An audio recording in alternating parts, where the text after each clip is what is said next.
আমি কারোর সাথে না পালা যাওয়ার দরকার পড়ে না। মামুনের সাথে প্রেম করার আগে 2 একবার পালান নাই? না না পালানোর ইচ্ছাও হয়নি? না না না দরকারই পড়ে নাই। কি বলেন? মানুষ তো প্রেম করে অনেক। আবার ভালোবাসা মানুষ তো আমার কাছেই চলে আসছে, আমি পালায় কোথায় যাব? সেই তো আমার কাছে চলে আসছে। সেই চলে আসছে? সেই তো চলে আসছে, আমার তো যাওয়ার দরকার নেই। ইডার সাথে যে মিউজিক ভিডিওটা করছেন না, মামুনের সাথে হ্যাঁ ওই মিউজিক ভিডিওটা আসলে কি আপনি আগে থেকে প্রিপারেশন নিয়ে ডান্স শিখছিলেন? কেমন আছো? কই তোমার ক্যামেরা অন করো। না আমি মোটেও প্রিপেয়ার ছিলাম না। আমি তখন আমার আমার আমার তখন অনেকগুলো ইনসিডেন্ট হয়েছিল মিউজিক ভিডিওটার আগে, কিন্তু মামুনের সাথে আমার ওই যে মারামারির ঘটনাটা হয়েছিল, যার কারণে আমার ফেস অনেক নষ্ট ছিল। তারপরে আমি অনেক আরও একটা বড় একটা কারণে আমি খুব ফিজিক্যালি অসুস্থ ছিলাম, আনফিট ছিলাম। তো ওই মিউজিক ভিডিওর জন্য আমি মোটেও প্রিপেয়ার ছিলাম না। বাট যিনি সিঙ্গার ছিলেন রাজু আহমেদ ভাই, উনি বলেছেন যে আমাকেই নিতে হবে মামুনের সাথে। তো এটা ওনার ডিমান্ড ছিল। এটা ইভেন ডাইরেক্টরও আমাকে মামুনের সাথে নিতে চায়, কারণ ফিজিক্যালি ফিট ছিলাম না, মেন্টালি ফিট ছিলাম না, কোনোভাবে ফিট ছিলাম না। কিন্তু ডাইরেক্টরও আমাকে নিতে চায় নাই, মামুনও নিতে চায় নাই। মামুন খুব আপসেট হয়েছে। আর এটা ছিল যিনি গায়ক এবং যিনি প্রডিউসার, তার ইচ্ছাতেই আসলে ওই মিউজিক ভিডিওটাকে। আচ্ছা, এরপরে কোনো মিউজিক ভিডিওর অফার কি পেয়েছেন আপনি?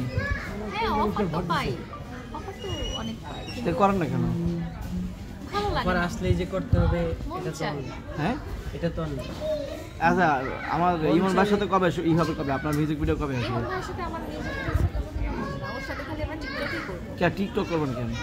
ভালো লাগে আমরা। আচ্ছা আপু, এই যে ছোট ছোট ফেসবুকে আপু আর একটা বিষয় উঠে আসলো, টিকটক করে ছোট ছোট মেয়েরা ছোট ছোট ছেলেরা প্রেম করে পালায় চলে যাচ্ছে। এই বিষয়টা নিয়ে 2-3 দিন আগে খুব তুমুল একবার ভাইরাল একটা ছিল আর কি, বাংলাদেশ গরম ছিল, তোলপাড় ছিল। আসলে এই টিকটক করার কারণেই নাকি ছোট ছোট ছেলেমেয়েরা প্রেম করার মানে শুরু হয়েছে? এরকম ঘটনা তো আগেও হয়েছে, আপনারা যখন ছোট ছিলেন তখনও দেখেছেন, যারা ভেগে যাওয়ার তারা তো ভেগে গেছে। বাট আপনারা টিকটকটাকে হাইলাইট করেছেন, সেই জন্যই টিকটক কথাটা উঠে এসেছে। বাট ছোট ছোট ছেলে মেয়ে স্কুল কলেজ থেকে ভেগে চলে গেছে, বয়ফ্রেন্ডের কাছে চলে গেছে, এগুলো অনেক আমি নিজেও ছোটবেলায় দেখছি, তখনও চলে গেছে। তো এটা আসলে টিকটকের কোনো দোষ না।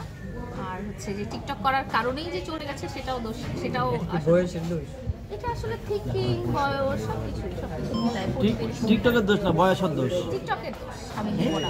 এই যে ক্লাস 6 এ পড়া, দুনিয়াতে ফেসবুক ছিল না, টিকটক ছিল না, তখনও আমি ইভেন আমার নিজের এক্সপেরিয়েন্স থেকে বলি, তখনও আমি দেখেছি যে আমার স্কুল কলেজের ছোট ছোট বাচ্চারা বয়ফ্রেন্ডের সাথে পালায় ঢাকা থেকে কক্সবাজার চলে গেছে।